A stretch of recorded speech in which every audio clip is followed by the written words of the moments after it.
Welcome to another episode of Heavy Muscle Radio. I'm Dave Palumbo, and I'm joined, as always, by the technician, Chris Aceto, on this July 17th, 2017 afternoon. Chris, I have made it out of surgery. I have an artificial shoulder, a metal shoulder on my left side now, and I am functional. The amazing thing about the whole process was that it really was not as terrible, at least initially. I don't know if it's going to get worse down the road. It wasn't as terrible as I was anticipating, and the pain was controlled, and I'm home. I was in the hospital for 3 days, as you know, and I've been on some Percocets, but other than that, I can't really complain too much. Last night I was in a little bit of pain because I tried to cut back the pain meds a little bit, but probably wasn't a good idea. Yeah, don't cut back, Dave. Don't cut back. Why cut back? I have survived, this show has survived, like 6 or 7 knee operations. Yeah, exactly. A shoulder operation, a move from New York to Florida, hurricanes that destroyed your home. Craziness, I'm sure, on your side, too, down the road, along the way. Yeah. No, nothing compared to you. You just don't talk about it, that's all. I like to vent on the show. It's like cathartic for me. It's like therapy. So I don't have to go see a psychologist. If I didn't have this radio show, I'd probably be in therapy 3 times a week. No, I told you how the reach of the radio show. I told you about the real estate mogul, right? Yeah, tell the story. It was a good one. Yeah, no, I know this. I happened to run across, and I'm sure he is. Well, he doesn't listen because he's got nothing to do with bodybuilding. But his trainer listens. So I'll be like Trump. Remember when Trump said to the Russia, if you're listening, please find Hillary's emails. So since I know the trainer is listening, please hook your boss up with me for a good real estate deal. Right. So I met this mogul, right, and we texted back and forth for like 4 days because, of course, right, you have an instant connection of passion for real estate, right? Absolutely. So he's texting and texting and texting and texting. It's like, I don't even know the guy, really. I just met him by chance, and I followed up with a phone call last week, and then we're going back and forth, and then he's sitting with someone who says, who could be so important that you're texting with? I mean, come on. I guess they were at dinner. They were eating at, what's that chicken chain? Buffalo Wild Wings. Okay. And he said, well, there's this guy, and there's Chris, and blah, blah, blah, blah, blah, blah, Aceto, blah, blah, and Dave Palumbo's name comes up. That's a true story, Dave. He says, Chris Aceto, the Dave Palumbo Chris Aceto radio show, Chris Aceto? And he said, I would have no idea. Who is the Chris, right? Yeah. And then he said, let me check. And then he checked the trainer, and he said, I know Chris Aceto. I listened to him and Dave Palumbo have a radio show, a podcast. That's funny. What a small world. I don't know the trainer's name, but I know he's listening today. What a small world.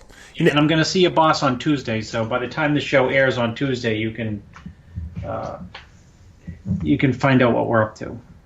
Most people that recognize me in this, like the street, so to speak, are people who like watch Muscle in the Morning. Believe it or not, a lot of people like that show. It's like a morning show, and it just gives them an update. A lot more people, because I hear people who watch it, and I'm like, I ask them about the other shows, and they don't even know what I'm talking about. Like, it's like they only see Muscle in the Morning. I don't know why, because all the other video stuff we do is on the same exact RxMuscle YouTube channel. Yeah. So I don't know. They just know Muscle in the Morning. I think people can watch it because it's a very short, quick hit type thing. So they'll tune into it every day just to see what's going on. And it's perfect for busy people with low or people with low attention spans, which would be me. Exactly. Actually, would be Yeah. If you weren't doing all the stuff, you probably would be watching Muscle in the Morning. Oh yeah, I'd get all the little tidbits and the updates. Yeah.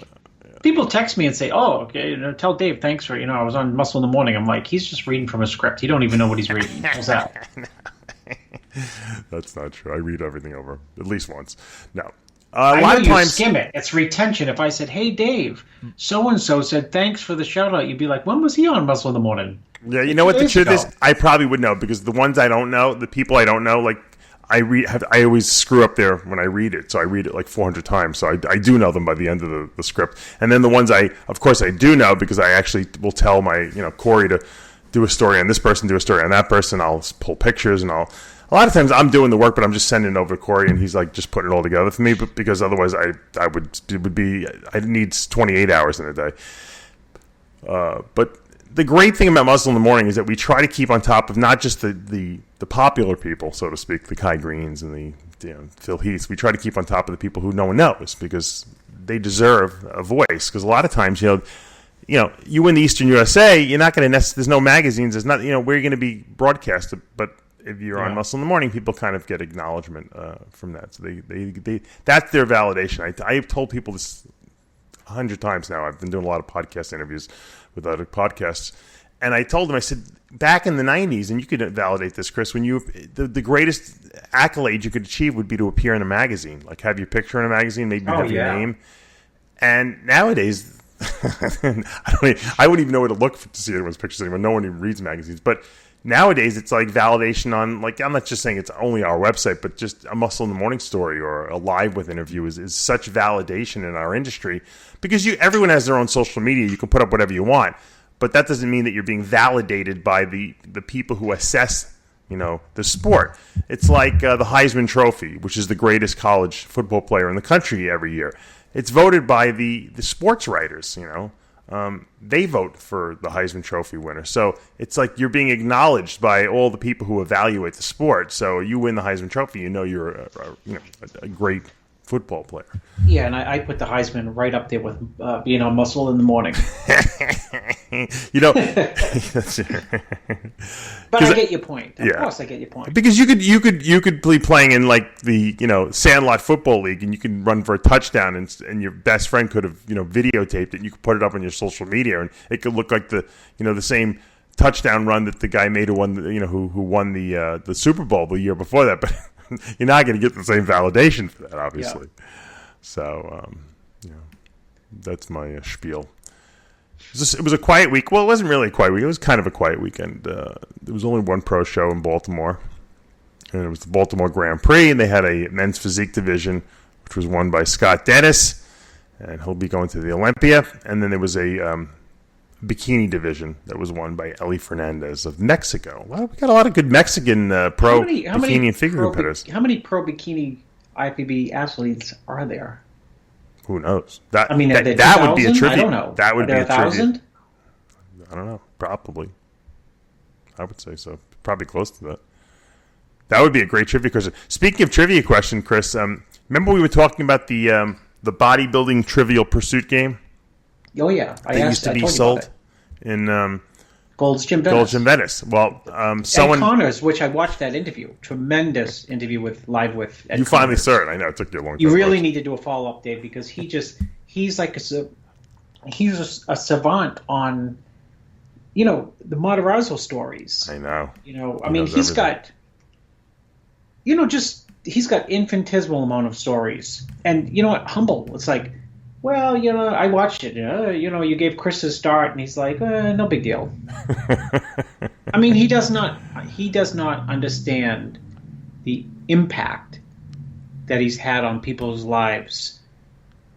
Because although he's made an impact, his desire was only to help people and not get something from them. Right. Well, here's a perfect example. The teen guy that I'm working with, Giovanni Del Biondo, he won the teen division and the open division at that show in New York 2 weeks ago. And he's doing the teen nationals next weekend, this coming weekend, I should say. And Ed is flying in there. See, Ed's still at it. He's still at it. Yeah. He's still trying to, bring talent to the forefront and help guys, who maybe don't have the money to do what they need to do. It's awesome. I can't believe he's still doing it, but he is. Well, he's the original Beta Budai, but he's probably spent a lot more money than Beta, that's for sure. Yeah. Well, he also only had to fly him to California. He didn't have to fly him to Kuwait. So yeah, true. Listen, so going back to how did I get off on that topic about? I was talking about the Trivial Pursuit. Yeah. Trivial Pursuit.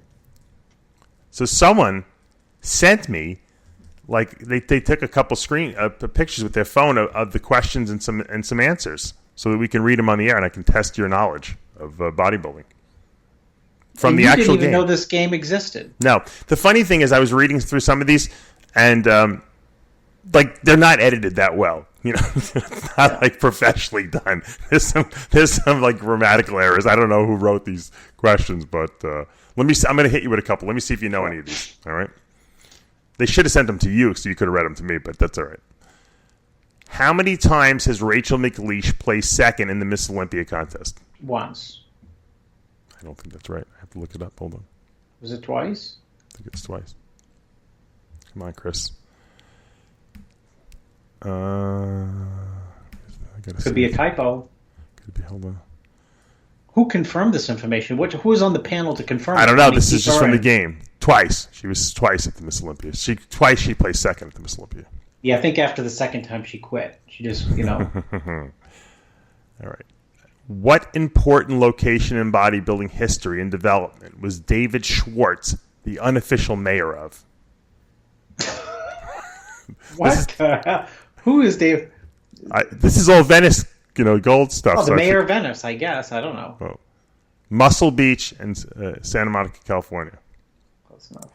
He was the unofficial. I guess that was back in the day, the heyday. Let me see if it gets something more that you would know. How many times has Frank Zane won the Mr. Olympia title? 3. Okay, that's an easy one for you. Who placed second at the 1989 Mr. Olympia contest? Gaspari. Let me look. I don't think so, Chris. I think it was Labrada.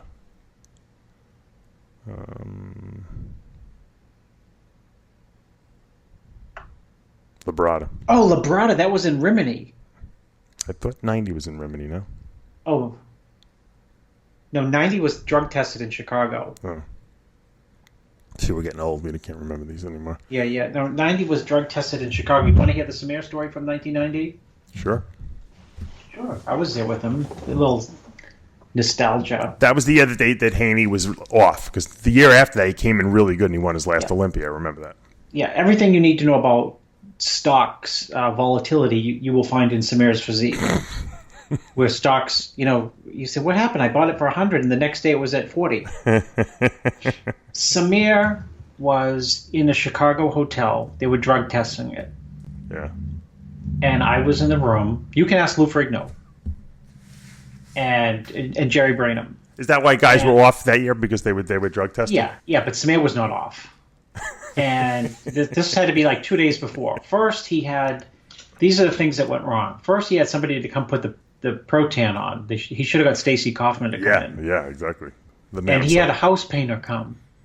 A house painter come to put the Protan on? Yeah, well, he told me that he was having the best painter come and take care of his tan because he's white as a ghost. Yeah, so he hired like Picasso or something like that? No, there was a guy who came and his job description was that he painted houses.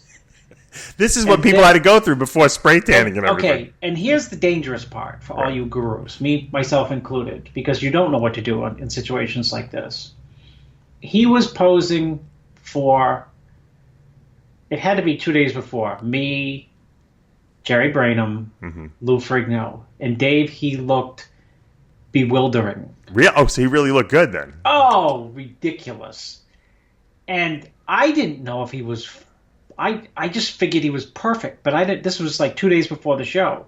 And I don't know if he was flat or could be holding just another film. I mean, maybe he can go to the next level with conditioning. Yeah. And just the debate swirled for 48 hours around that. Should I eat more? Should I take the Rx? Should I cut Which water? probably ruined him psychologically anyway, just the debate itself. Not only that, but he had a table. I wish I had an iPhone in those days. He had a table, Dave, with like 900,000 carbs on this table. He had dates. He had fruit. He had yams. He had potatoes. He had bananas. He had apples. He had plums. I'm serious. I have a photographic. It was like it was like when you go to, it was like craft services. It's like Whole Foods. Yeah. And was it as neurotically organized as like Guy Sisternino would have it? No. And he was posing for us, and he would ask every single person in the room, new person, do you think I'm full? Do you think I'm flat? Right. Do you think I'm holding water or not holding water? And what were people's answers? Was everyone telling him he just looked great just to shut him up? Or everyone had an opinion? They were just begging him to keep that condition. People were just like, please. Ask Lou Ferrigno. Samir, I forgot about this story, but Lou was in the room and bewildered. We were shocked how good he looked. Not shocked, but just like. But did you know in the back of your head he's gonna definitely blow this? No, I didn't know yet. Oh. And I didn't. So the last I had seen him was like crazy early in the morning, the day of the show, and then like at noon we went over to the hotel, and the contest was at the Erie Crown Theater. And Dave, there was traffic snarls every friggin' where. And we came out of the hotel and realized, holy shit, he's going to miss the prejudging. After all this. The cab was like 500 people deep. They had some issue with getting people from the hotel to the venue. When we got out of the hotel, somebody told us prejudging starts not at 2, Samir. It started in like 20 minutes. Oh my God. Seriously, Dave, this is a true story. It starts in like, we thought it was 2, and there's no internet to look up in those days, right. What time's prejudging. Mm-hmm. I mean, I guess you could look right at the tickets. And it was just utter chaos to get him to the venue. I think I missed I did miss the prejudging. I got there for like the last 15 minutes, so I didn't even know what went down in the show. How did Samir get there? Someone hustled him up in a cab, so it's Samir Bannout, and so prejudging was starting in 20 minutes, literally, Dave, and fans were like everywhere on top of him. So he couldn't move, and it was just a total panic situation. Like his face was like, "Holy shit, I'm going to miss the prejudging," and these fans, you can't tell fans just like get the F away. And he wasn't Mr. Olympia at that point. It was like 6 years after the case. Yeah, it was 1990. It was 7 years after. And I think if you go back, I'll go back today and try to look at pictures. I think he was screwed in the show. I think he should have placed way higher. Did he look good though? Yeah, I think he did. I think he looked really good in the show, and he was DQ'd. Oh, because he failed the drug test. Yeah, look it up, Dave. See if you can find any 1990. No, you're right. It was like 2 people failed the drug test. I think we've talked about this before. It was like him and one other person. I don't remember who else. But, oh my God! Did he go crazy? I don't know. I didn't see him after. Because everyone was still taking drugs. Samir probably just didn't know how to stop them at the right time or something like that. Maybe he didn't think they were really testing. See if you can find any images, Dave, from 1990 Mr. Olympia. I'm one-handed bandit right now. I have nothing. I'm in a sling. I'm useless on the computer at this point. Here, I'm going to give you another question I looked up from the Trivial Pursuit game. What name was Angelo Siciliano better known as? That's the guy with you send a quarter to get the training program. You're right. Who is the guy? Charles Ellis. Charles Ellis. You spend a quarter to get. You knew. That was good. What bodybuilder has the nickname Monarch of Muscledom?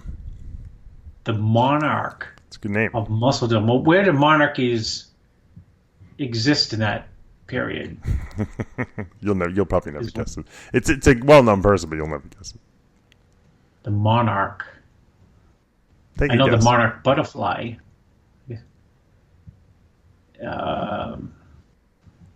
Let's see. No idea. John Grimmick. Why would the Monarch? What's so? I don't know who gave him that. I guess Lonnie Keeper wasn't around back then. Name the publisher of and editor of Muscle. No, that's too easy. And Muscle and Fitness. Muscle Morning. The funny thing is, Dave, I'm watching a video 1990 of Samir so peeled getting ready for the 1990 Olympia. He has a million stories like that, though, that he probably should have been Mr. Olympia 40 times over. Training at World Gym with sunglasses on. Did you ever ask him, like, hey, Samir, you want me to help you out? No, he used to drop by my office in Venice. Right, but he would listen to 60 people at the same time. That was his problem, Yeah, he'd ask me, what I think, and I would give him the absolute bulletproof, logical answer that I think was the best way to go. And he'd say, because I just talked to Peter Paul, Barbarian Brothers, the Barbarians, and never also competed. He thinks I'm holding subcutaneous fluid in my ankles, and Paul Dillette said that when he was prepping for Paul Dillette, who wasn't even a pro at the time. Yeah. I remember him, He thought he was a freak though, so he listened to him.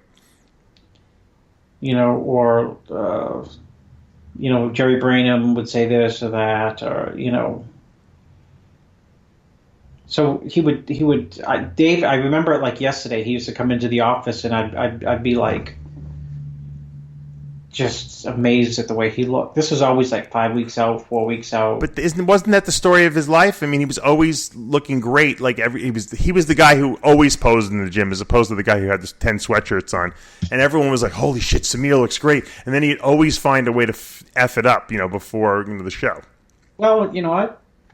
The fact is, his body holds a lot of water, for sure. I mean, I've seen him. Right, but if you're peeled to the bone 2 days out, how could you fuck it up at that point? Other than to just do stupid things, Let me sodium load, or let me, sodium deplete, or whatever.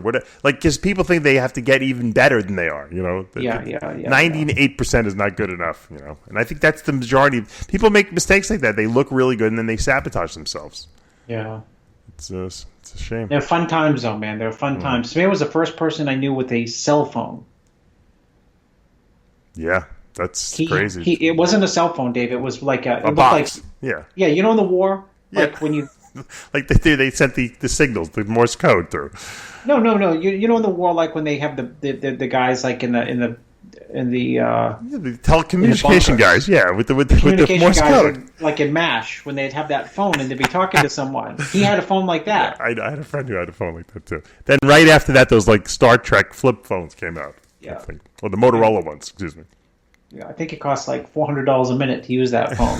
yeah, you had to turn it off right after. I can remember being in the Chicago airport at the Olympia with Samir. Yeah, and him talking on that phone, and people thinking he was like a multi-millionaire. Yeah, exactly. Yeah, I think people just got them. They didn't really work well, but people just got them so they can like act cool, with it. That's what my friend had. So thank you, Tony. Samir didn't dress in T. Michael sweatshirts, He didn't?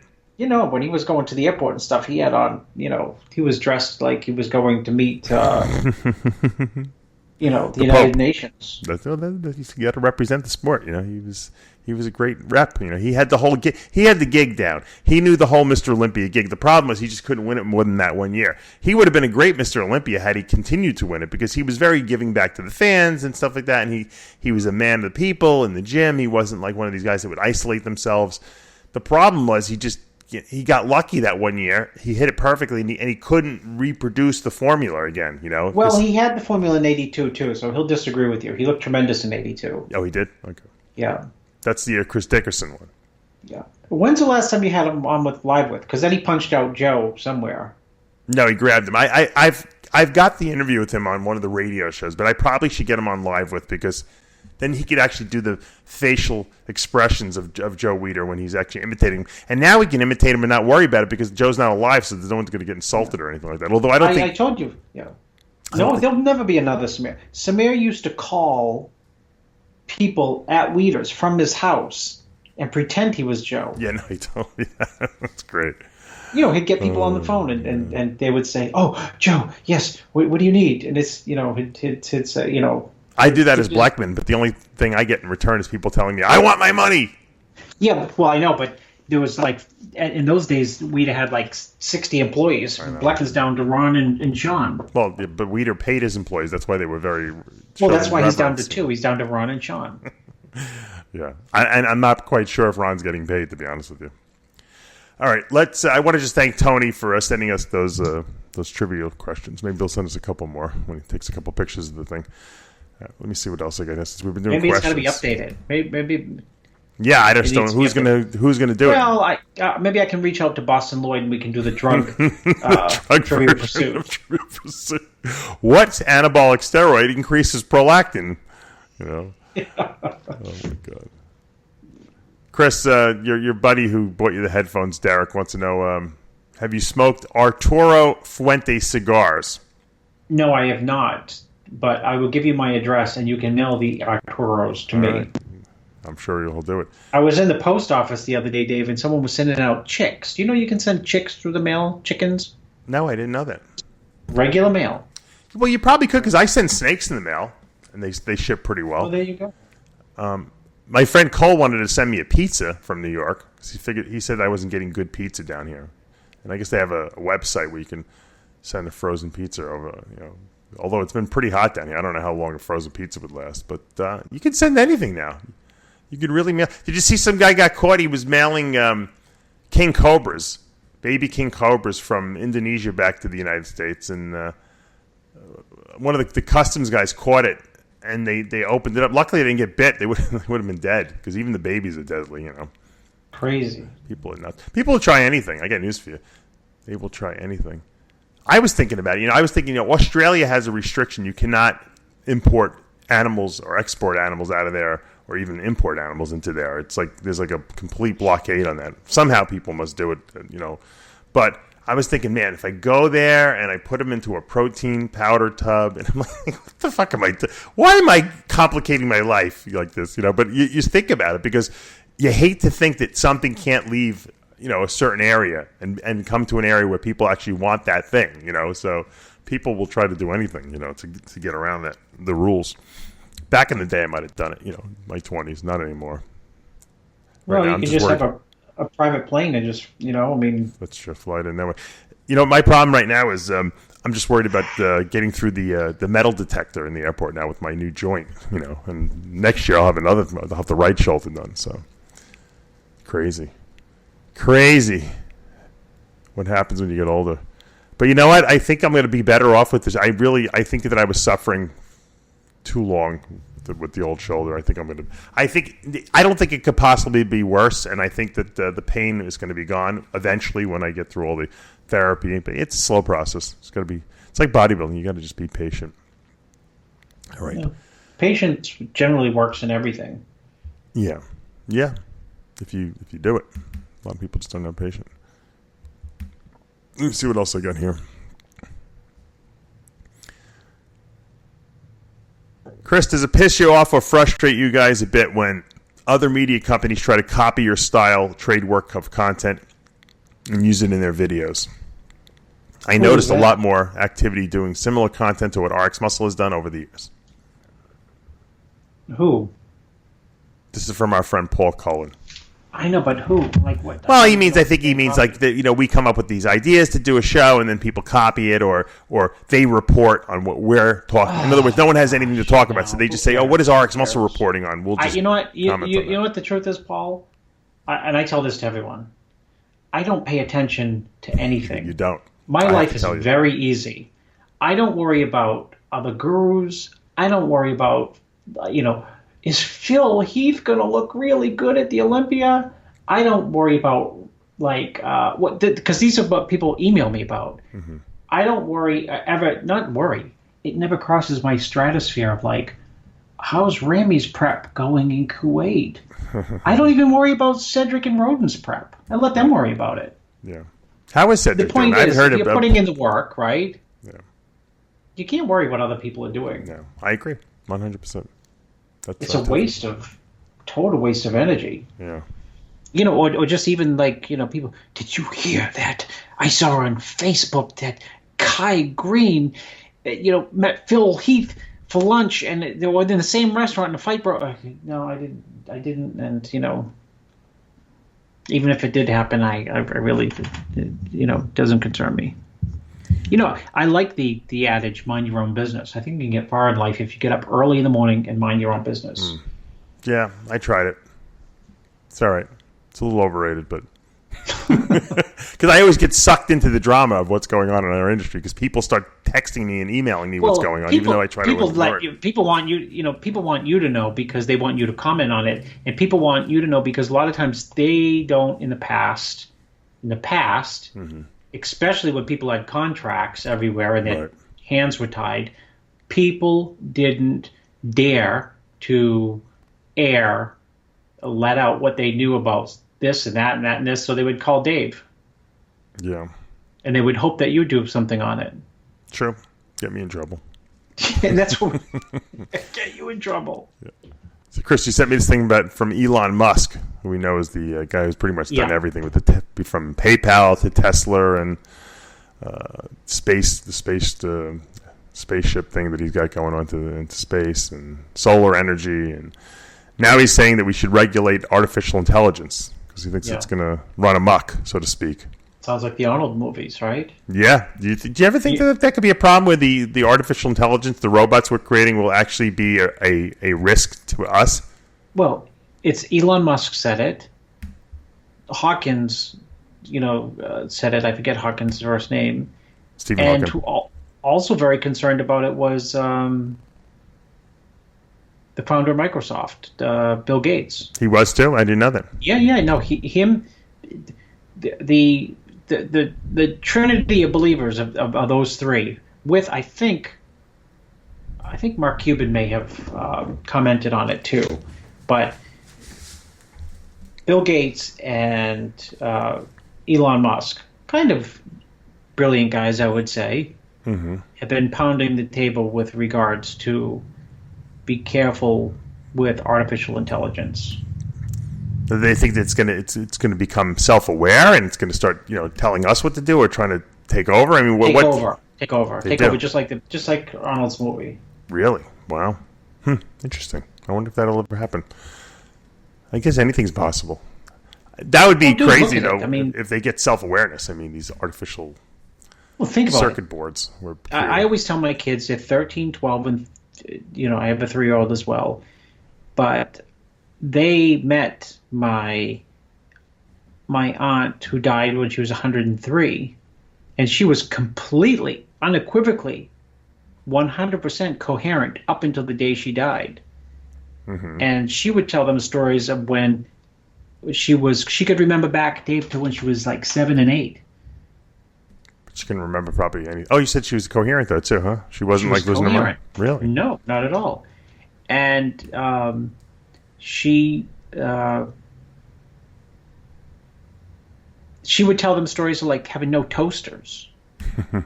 You know what I mean? Let alone iPhones. That there was no commercial planes really. Right, but like when I'm talking in the room, sometimes like my phone will hear me and it'll say, "What would you like, David Palumbo?" Because it knows me and it's Siri, on the iPhone. And I'm like, this is just a response to what I'm saying. But do you think that these devices will think for themselves and will make their own decisions and will turn the? I do. Well, you do. I do. Okay. I do because you know what? You know why I say that? Because you can be an idiot and go on not Yahoo search, but Google search, and you can put in,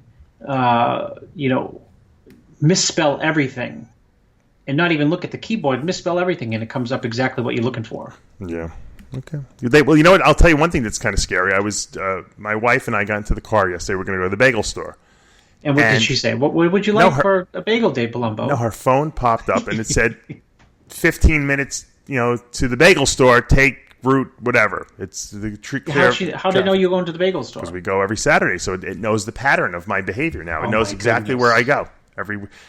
It's one thing when I get in the car and it says 20 minutes to your house, because all right, I figure your house is programmed and there's your house, but it knows like where I'm eating like on certain days. That's a little scary, right? Jeez. Lucky, I always say to my wife all the time. I said, "Thank God I'm not doing anything illegal anymore." Because when we were competing, I had to take steroids and buy them and stuff. Like nowadays, I would be paranoid out of my mind, because they know everything about you. But I don't do anything illegal, or anything wrong, so they can come meet me at the 7-Eleven if they want to. That is just a funny statement. Good thing I don't do anything illegal anymore. Yeah, that's the mantra of my life now. My biggest concern is like I said, what joint I'm getting replaced next week, and when's the baby due? So a lot of complete. You know what? You've really been domesticated when you're going to get a minivan. For your next car. That's my wife. Well, you told, yeah, exactly. Like, practicality. We did. How about this? This morning, you had to delay the radio show, and you said something like you alluded to terrible night's sleep, and I'm thinking, I forgot about the shoulder. I'm thinking, well, wait till the next baby comes. Exactly. I said no. I've been sleeping. First of all, I've been sleeping on the recliner on the couch every night, which is, I got to tell you, very, very comfortable because you can kind of control the angle you're at, and it's kind of like a hospital bed, which is more comfortable. It's not, you can't lay in a bed right after you get like shoulder replacement surgery because you can't lay on the area. It's not comfortable, and I've been doing pretty good, but being the nutcase I am, I'm like, you know what? I really don't want to be on these Percocets. I'm taking 10 milligrams a day. I'm like every 4 hours. I'm like, I'm going to cut them back. So during the day, I cut them back, and that was fine. Add them in, right? The problem is at night when you're trying to go to sleep, you need them. So I learned my lesson. I'll take more at night, just to keep my. The key is they say that if you stay ahead of the pain and you don't let the pain to come, it kind of keeps the nerves calm. But if the nerves start getting irritated with the pain, then they get crazy and then you can't control it. So far I've been really good with the pain. I haven't really had a problem. When I was in the hospital, that first, I think it was Tuesday night, they had pulled. I had in my neck, they had in my shoulder, they had like a pain pump, but it wasn't really a pain pump. It was like just a nerve. It was the nerve block they had in there. It was like a long-acting lidocaine essentially. And it was constantly being pumped into my shoulder, so it was keeping the pain at bay without even pain meds. And so when they pulled it out, because they pull it out 24 hours before you're going to leave the hospital, they basically want to see how you respond. So all of a sudden, I started getting a lot of, I started feeling like uncomfortableness. I didn't even let it get to the point of terrible pain. It was uncomfortableness. So they're like, they gave me 2 Vicodins. I'm like, this is not going to do anything. And of course, it didn't do anything. So then they came in with this shot. And they gave me, it was weird, they gave me a subcutaneous in my tricep shot of this stuff. And I said, what is it? They're like Dilaudid. Dilaudid is like synthetic heroin, basically. And after like 5 minutes after the shot, I felt like I was ready to go play football, I felt like, I was in such a good mood. I was like, all right, bring the mic over. We're doing muscles in the morning right here from the hospital. Yeah, after my Dilaudid shot. So that really helped. I got 2 of those in the hospital. I think the second one I took the night after was just because it felt so good. I don't think I really needed it, but it was. Now you know why people get hooked on heroin. Of course. But the drawback. Here's the ultimate irony. You feel good on these pain meds, but you can't go to the bathroom. You can't move your bowels. You can't poop. It completely constipates you. And I was taking fiber in the hospital. They're like, "What do you can't take that? It's not prescribed for you." I'm like, "I prescribed it for myself." I said. And luckily, I have not been going regularly like I normally do, but I've been going. And so most people can't even go at all. But that's the ultimate irony. So eventually, the more you take of these things, you just can't go at all. So, I mean, is it worse to feel – would you rather feel really high or would you rather poop? And to me, I'd rather poop, There's no trade-off there. Well, maybe you weren't high enough because then you would have picked the highness. No way. Being high is a very temporary fucking good feeling. It's not a long-term. I haven't asked Dave a question about lidocaine. Yeah. I was at the pharmacy the other day, and I saw that they have like a topical lidocaine. Does it get through into the muscle or anywhere? Nah, it's pretty. I mean, nothing's completely non-systematized, but it's pretty localized. I mean, they use it a lot for just like skin irritations and stuff like that. It's pretty good stuff. What are you thinking about using it for? No, I just remembered I just remembered that it was an acetylene. Oh well, they just put it in there. They put lidocaine in the acetylene because it hurts so much going in, just numb the pain. Okay, well that's one of the questions on the Bostin Loyd Trivial Pursuit Bodybuilding Chemical game. Why did they add what anti pain medication did they add to 1990s acetylene. Favorite local muscle sweller? I want to say one thing though. Bostin Loyd took a 45-minute ride to the hospital with his mom, and they visited me and they brought me Chinese food because the food was so terrible in the hospital. And he spent some time there with me, and we were laughing, and we did a little video. It's up on RxMuscle if you guys want to check it out.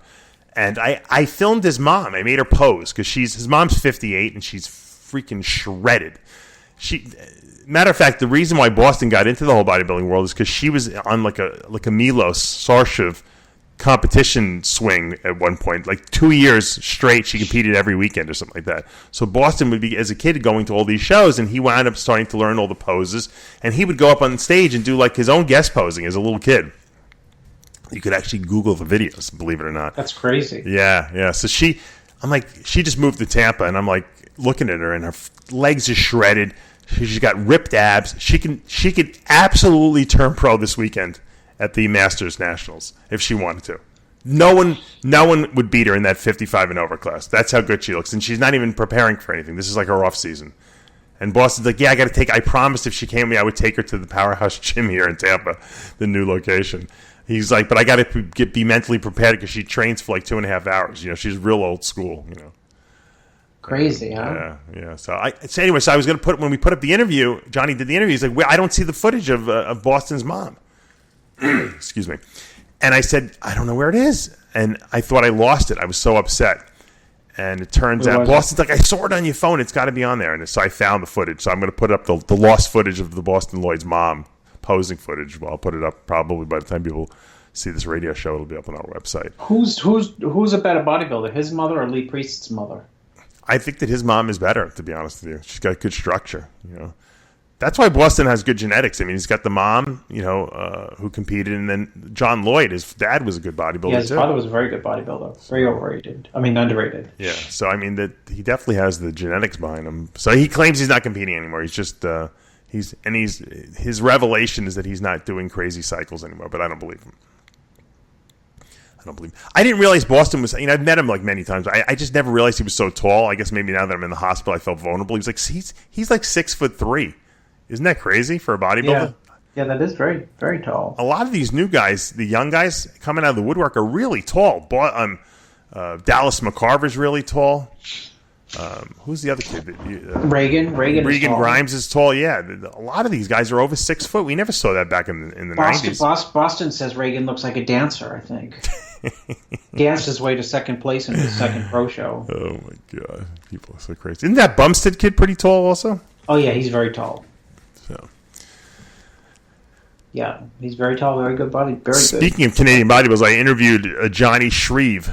Yep.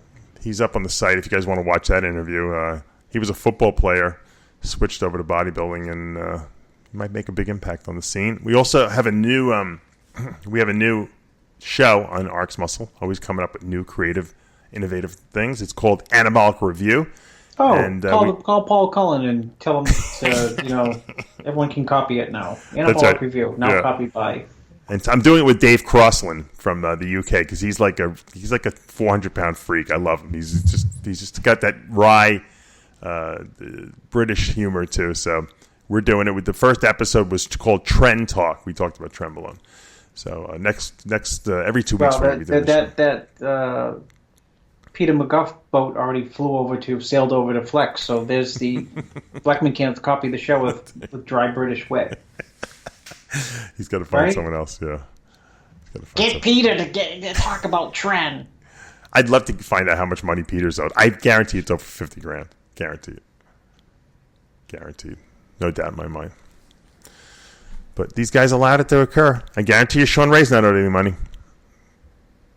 He's probably got some dirt on Blackman, that he's holding over Blackman's head. I'm sure of it. Right? Because otherwise, why would Blackman pay him? Good old-fashioned blackmail. Works in every industry, every business. Yeah, exactly. Extortion. So next week, I got to get... and when will that show? That show's going to air on what? That's already up. It's up this YouTube. week. It's on our YouTube channel. Yeah, we got 82,000 subscribers, Chris. 18,000 more when we're at 100,000. That's my goal. I want to get the silver pin they send you in the mail or whatever, the silver plaque from YouTube.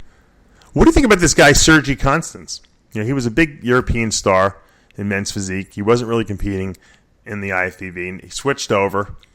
He competed at the Chicago Pro, and he won his pro debut. And he's got like 2 million followers on social media. It's crazy. The following he's got. I've interviewed him before. Yeah, what do you think? What do you think about his chances in the men's physique division? I think it's good. I think he's muscular. He's big. He's got a really good look, and it doesn't hurt that he's got 90 million people following him. Eating his Ezekiel bread and egg whites in the morning. I mean, that has to play for something. I'm a big believer in that. Yeah, I think it really plays, especially that division. For that division, right? That division is made for Instagram. It's the Instagram division. That is the Instagram division. Yeah, 100%. They should call it sponsored by.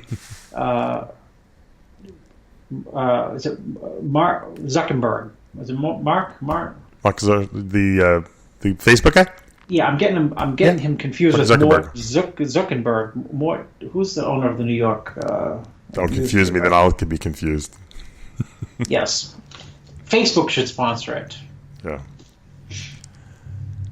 All right, you know what, Chris? Let's take a quick commercial break. When we come back, more Heavy Muscle Radio.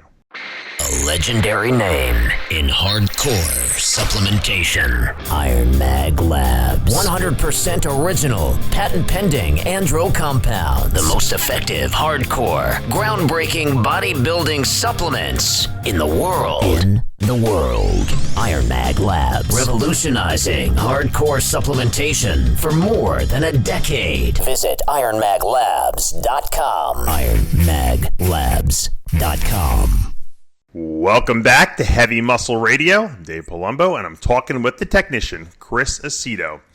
Now, Chris, you sent me the story. I'm a little off my TMZ app recently because of my recovery from surgery. But OJ Simpson is being expected to be paroled at his July 20th hearing. I would like to see him on live with you. You think I might be the only one who wants to interview him? But well, that's why you might get a chance, because probably nobody wants to. A few people will. My first question to OJ would be like, have you hung out with Craig Titus at all in jail? Because I think they're in the same prison. Are you serious? Yeah. They're both in that. He's in Nevada. In Nevada, what I read was, if you're a model prisoner, they parole you. Well, it's a formula. It's not like, we hate OJ Simpson because he killed, his girlfriend and got away with it.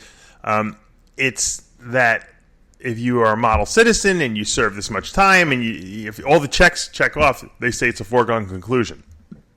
But who knows?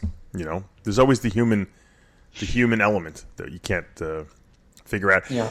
Now, I guess he's been in jail for 10 years already. Now, obviously, for the crime he committed, that was probably more than adequate, But people are seeing him being in jail now as still is payback for what he did to his ex-wife, So I don't know. I don't have the answers. What do you think? What does OJ Simpson do if he gets out? You still think he has his cronies that'll be like, yeah, OJ, man, we'll go hang out. You think he's got those people, or you think he's going to be all alone? No, he'll definitely have cronies for sure. He'll have groupies. They're called groupies. Yeah. And there'll be a market for his autograph and a market for his, make appearances. You think there still will be? You still think there will be? After everything that's gone on with him? People always want to know, will always want to know more about what he thinks about the murders. Right. And of course, he won't give up that information, but the idea that he'll sell interviews and stuff, that will definitely, that will be there. And then there's this just, I was driving up the street the other day and there was a giant accident, huge accident, and car was on fire, and not a huge fire, but it was on fire, and you could go like way up and around. You could go around the accident so you could get a peep at it. And instead of going up and around, I took the first right and didn't get a chance to see it. And I had my kids, and they were pissed because they wanted to see what was going on. Did you tell them that's called rubbernecking? Oh, is that what that's called? Rubbernecking. Yeah, rubbernecking. That's probably a New York term, but. And so they wanted. I said, "What do you guys want to see if someone's on fire?" That's exactly. I mean, what is the point? So. That's what causes traffic jams. People looking. No, so I just drive by. The curiosity aspect of it all, of O.J. Simpson, people still will want to go physically see him, and who knows what. I don't know. The whole OJ thing is, I got to be honest with you. When I was watching the trial, I was rooting for him. I don't know why. It was a sickness. It was like I grew up, being like he was like a hero. I did a book report on him, and I kind of wanted to see him get off. But even though I knew he did it, the bastard, Yeah. And so I believe in karma. I think that he got paid back now for what he did. Then he got away with it, but he really didn't. So he wound up doing jail time. And I think that there might be some people that just don't want to let him out. He might not get that. They say it's a foregone conclusion, but he might not get that. Might not get released. I think he's the world's biggest dummy, because after getting out, with the murder charges, to go back and try to steal back your memorabilia. I mean, you got to be a complete nutcase to do that.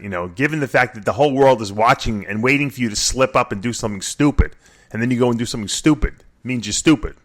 Well, maybe it's a guilty conscience, and you're just trying to... No, he thought he deserved his memorabilia. That he should never have... Because what happened was, for people who don't know, he was tried civilly by the Ron Goldman family, and he was found liable for the death. So even though they didn't find him criminally guilty, they felt that whatever happened, however she died, he was responsible, ultimately. So he had to pay all this money back, but he claimed he was bankrupt. So... they took all his sports memorabilia, his Heisman Trophy, and all these other awards that he won, and they went to auction, and that money went to the Ron Goldman family. So he was pissed off at that. So he decided, he got all his little cronies, all his buddies that he goes drinking with and plays golf with, and he's like, we're gonna do a robbery. We're gonna steal back my memorabilia, because there was some kind of memorabilia show in Vegas. So they put masks on, and they go with guns, and they go there and they steal back the memorabilia. I don't know how they got caught, if OJ took his mask off or something like that, but they caught him. Something stupid was definitely done. OJ probably took the mask off. He's like, "No, I got it back. That's right, man." And then they arrested him. They got him on camera. So OJ went to jail for that because it was armed robbery, and I'm sure they hit him with with the full effects of the law, just because of his previous, what went on. And now he's due to get out. He's 70 years old. 70. OJ's still around. Yeah. You see people dropping dead within their 20s, 30s, and OJ at 70, it's like he's got 9 lives like a cat. Unbelievable. No, he's 1 year younger than Trump. Yeah.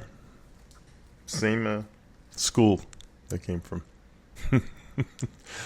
It's unbelievable. We have such a crazy industry. It really is. This coming weekend is the Masters, Teen, and Collegiate Nationals. There's probably about 2,000 people in the show. Gary Udit's running it. They run a tremendous show. I've been to it many, many times. I will refuse to go to it now, even though I couldn't go this year anyway because of my shoulder. But I refuse to go to it. It's too long. It's like 4 days. Literally. I'm not making this up. 4 days of competition. Thursday, Friday, Saturday, Sunday. Wednesday, Thursday, Friday, Saturday. It's nuts when you think about it.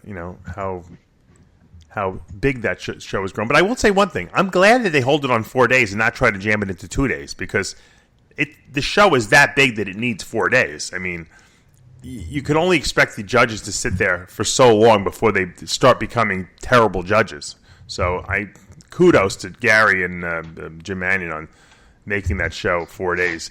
Look, it probably needs 2 weekends, but you know what? It's just not. There's not enough weekends available. So 4 days is 4 days. If you want to do the show, you got to make the time and do it. That's all there is to it. They probably give out 4 million pro cards that weekend. So I highly encourage people to do the show if you're looking to compete against guys your age or women your age and get some pro status. I mean, I've helped a lot of people. Probably one of the people I can remember the most helping at that show was Andy Hammond. Andy Hammond turned pro, over 40 years old, and had a very, very successful career in the sense that he's making money in the industry. Where is Andy Hammond? He's still in he's in Colorado. I'm trying to blocking out what's the sports where the Olympic Training Center is there. Yeah, that's where he lives, and he's still doing his thing. Son is Sam is I can't believe it. I remember he was a kid. Now he's a full-blown bodybuilder. He's looking really good. He's put on some good size. He's got nice shape like Andy does. Could be a future future Hall of Famer. You never know if that's something he wants to do. But he's got some nice, good genetics, and Andy obviously is advising him and training with him, and he's strong like Andy. So I remember when he used to do goofy little skits with his dad, like at the Bros vs. Pros we used to have. And he's come a long way since then. So, but obviously the teen national division has been very, very popular with that show over the years, because we always want to see if any of these teen guys will actually go on to bigger and better things. And obviously, probably the most famous teen national champion would not be Branch Warren. A lot of people think, oh, Branch Warren, Jay Cutler. No, it was definitely Cody Montgomery, because he's the only guy to ever win it 3 times. Consecutively. Well, but he was a joke. I mean, I know he listens to the show. He was a joke in that, because when he won the USA when he was only 20, people were like, "Oh, he'll make top 10, and then he'll keep growing, and then he'll come back and make top 4, and then keep growing, and then he won it his first time out." Yeah, I mean that was obviously probably more impressive than the 3 teen national wins, obviously, because that was an open division. And no one thought he could do that. But I remember when he was 17, when he won teen nationals the first time, and I think he was a middleweight, I believe. He looked crazy. Or a light heavyweight. He was like a bone freak who looked like tremendous. Yeah, he didn't have a lot of muscle, but he was shredded. Yeah, he was shredded. He was shredded, and he had clean lines, and he was good. He was really good. And then he just had a baby. I didn't know that. Wow, what is he, crazy? Muscle in the morning, Dave. He's what, 22? He's 20. He's 23. Just turned 22. Yeah, if he's 22, I'm more than double his age, and yeah. I just had my first baby, and he just had his first kid. He's one of these guys that likes to get things done early, obviously, because he's. I guess. Huh? It's like I've seen people like that. I know guys and girls that. It's like they're in a rush to get things done for some reason in life. They buy houses early in life. They get married. They have kids. They all these accomplishments. I'm like, wow, this is pretty young. At that age, I was like still like playing Dungeons and Dragons, and I'm like, this guy's already got his own house, So yeah, congratulations, Cody, on the newborn baby. But he was probably the most famous, I think, teen national champion. I mean, and we've had some good ones: Jason Ha, Gerald Williams. Oh yeah. Very good ones. There was many along. What's his face? The New York, the Dominic Cardone. Yeah, he won. He didn't win the overall. He should have won. He didn't win the overall. Nick, the Medici won that 1 year. Oh my goodness, Nick. Yeah. There's a lot of people. Yeah, it was we were just talking last week about teen bodybuilding being dead. I guess it's dead. I don't think quantity, so. But I think it's coming back. Quality. I think the Giovanni. Maybe they should start a new teen pro division. Yeah. Teen pro division. Yeah. Give a pro card at the teen nationals, right? The overall winner. There you go. No, you could be like when you turn 20, you have to start all over again. But as a teen, you could do like a little, teen pro class. Well, I remember back in the 80s and 90s, the teen nationals was a very prestigious title. Maybe it was because I was a teenager then. Maybe it seemed more prestigious to me. But it seemed like it was like if you were teen national champion, like you had a lot of like clout in our industry. When Victor Terra, ask Mannion, when Victor Terra won the Teen USA trivia, a Hawaiian guy won the Open. His name is Ernie Santiago. Right. And Victor Terra at 17 or 18 was better than the overall winner. That's funny. You're laughing. So I'm asking people who are listening, if anyone has any pictures, send them to me. Aceto at RxMuscle.com. I'm sure Grushkin's got a million pictures. Bob Gruskin prepped him for the show. Yeah, I know he did. Dave, and he was a freakazoid. Really? What was he, like 5 foot? It was like Lee Priest height. 5'3", peeled out of his mind, and full as a house. He won the teen overall at 5'3". Right. And when they put him for the night show, after Ernie Santiago won the overall, they brought him out on stage and they had him do the poses together. Oh, that's cool. And it was like, well, who's the winner? Yeah, which kid did the Open? Which did the teen division? That's funny. Yeah, he was good. What made him disappear? I really thought he was going to be someone. He could have been. Yeah. Victor Terra? Victor had... do you have legal problems? Yeah, someone on this show said I used to do illegal things. And he had some legal issues that torpedoed the career that he could have and should have had.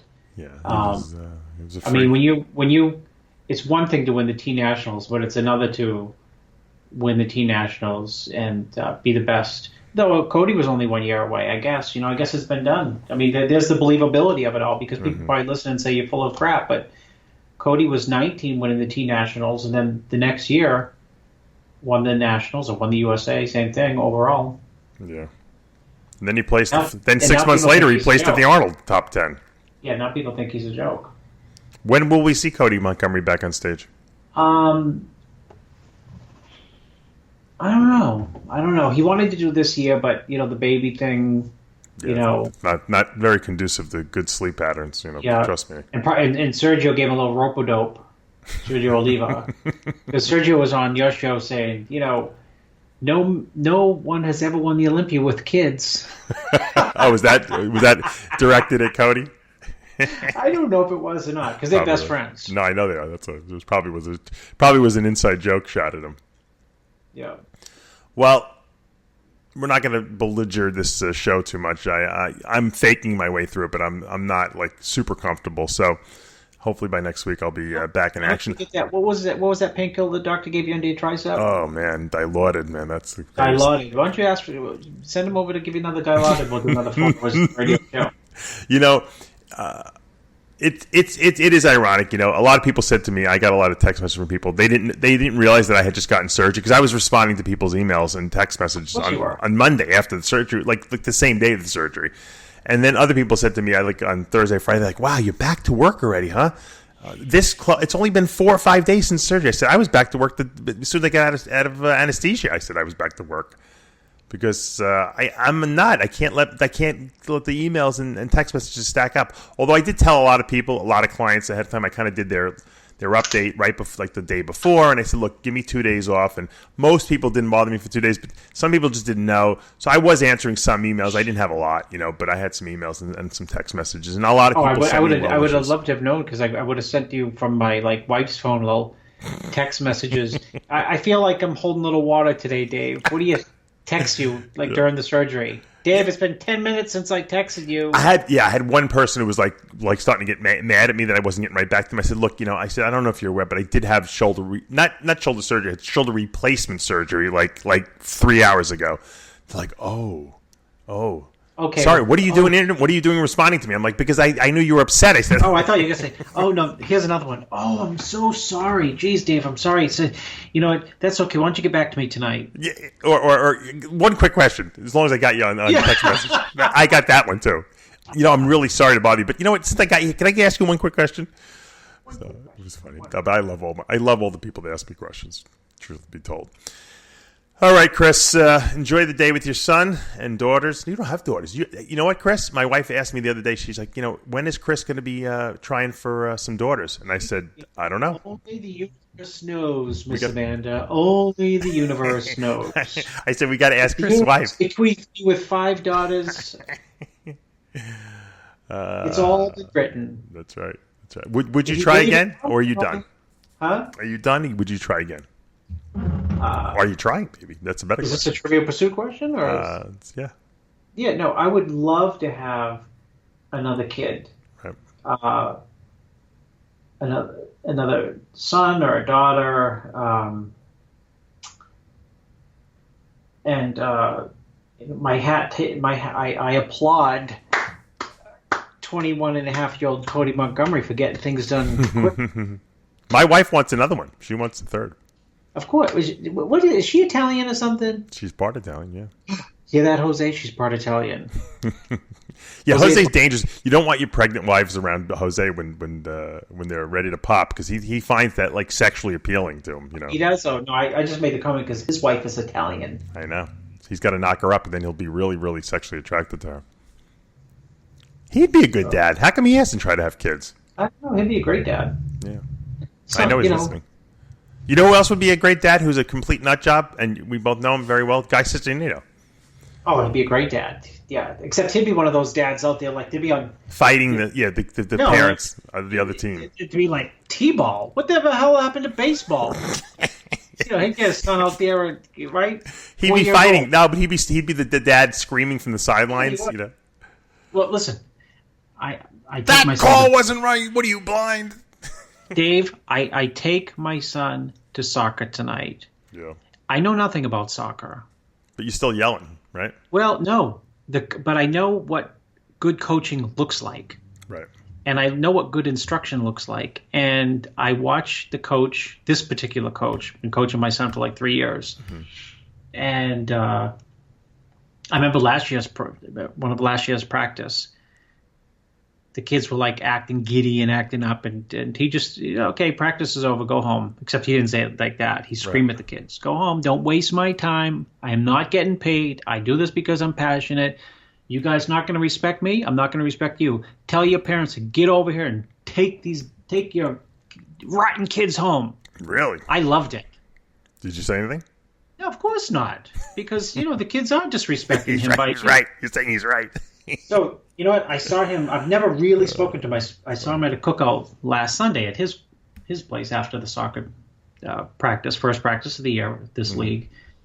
And never really talked to him. And he told me that he had to kick a couple kids off the team. It's a really good team. And I said, why? He says, well, some kids want to also be coaches. And I'm not going to stand for that. I said, you know what? I know nothing about coaching. But when I drop my kid off, every single time I tell him, keep your mouth shut and listen to your coach. He's in charge. That's good. Good. I'm glad you keep your mouth shut. Your coach is in charge. Good. And he never violates that rule. So the guy had to kick off some kids who couldn't keep their mouth shut. And then how it ties into to like the parents or guy, we're kidding about guys saying, fighting with the coach. Yeah. He said, I had to also kick off a kid whose father would not stop. I know which one he meant. He just would not stop by coaching from the sideline and second guessing me. This is a guy, I know nothing about soccer. You know when someone's a good coach, right? Yeah. Mm-hmm. It's like you don't have to know about real estate. When you go into a Class A office building, you know that someone's managing this building who knows what they're doing. Yeah. So, Guy would make a great father, and he would definitely have his son in Pee Wee football at like 4 years old. He'd be having in the gym at 4 years old. Say he was 8. He would have a mini weight set built in his house, probably, for the kid. Yep. All right, I'm out of time. You might not be. I'm out of time. Until next week, remember, with Heavy Muscle Radio, the truth hurts.